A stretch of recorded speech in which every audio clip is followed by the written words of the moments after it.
રાજકોટના Gandhigram police station વિસ્તારમાંથી એક ચોંકાવનારો કિસ્સો સામે આવ્યો હતો, જ્યાં શિક્ષિકાને લગ્નની લાલચ આપી દુષ્કર્મ ગુજારનાર અને લાખો રૂપિયાની છેતરપિંડી કરનાર પૂર્વ વિદ્યાર્થીની પોલીસે ધરપકડ કરી લીધી છે. આ અંગે વધુ માહિતી આપતા એસીપીએ જણાવવામાં આવ્યું છે કે વર્ષ 2024માં આરોપી ધવલ દેસાઈએ ફેસબુકના માધ્યમથી પોતાની પૂર્વ શિક્ષિકાનો સંપર્ક કર્યો હતો. ધીમે ધીમે બંને વચ્ચે પરિચય વધતા આરોપીએ લગ્નની લાલચ આપી શિક્ષિકા સાથે અલગ અલગ જગ્યાએ દુષ્કર્મ ગુજાર્યું હતું.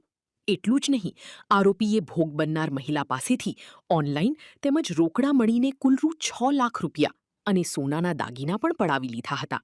જ્યારે મહિલાએ લગ્ન કરવાનું કહ્યું ત્યારે આરોપીએ લગ્ન કરવાની ના પાડી દીધી હતી અને મહિલાના અંગત ફોટા, વોટ્સએપ ચેટ તેમજ બેંકની વિગતો સોશિયલ મીડિયા પર વાયરલ કરી દીધી હતી.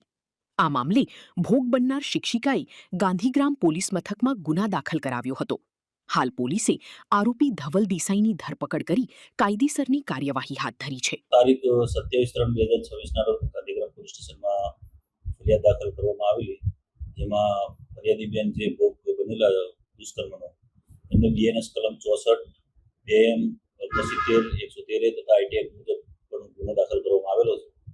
તેમાં જોતા આરોપી છે ધવલ પંકજભાઈ દેસાઈ, જેઓ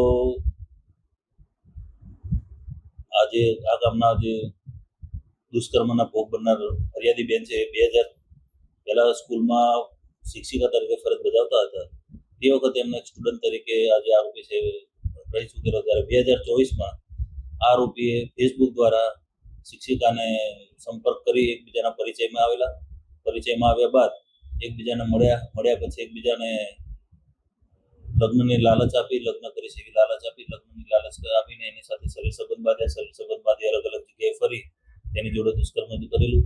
ત્યારબાદ તેને આ ફરિયાદી પાસેથી રોકડા રૂપિયા 6 લાખ ઓનલાઈન તેમજ રોકડા મળી કુલ 6 લાખ રૂપિયા ફરિયાદી પાસેથી લીધેલા, તેમજ એના દાગીના પણ લીધેલા.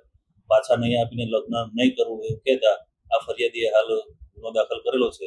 ત્યારબાદ આરોપીએ એના જે વોટ્સઅપ ચેટ કરેલા હોય તે વોટ્સઅપ ચેટ, તેના અર્ધનગ્ન હાલતના ફોટો તેમજ એની બેંક ડિટેલ વગેરે વાયરલ કરેલા એ બાબતનો પણ આઈટી એક્ટ મુજબનો ગુનો દાખલ કરેલ છે.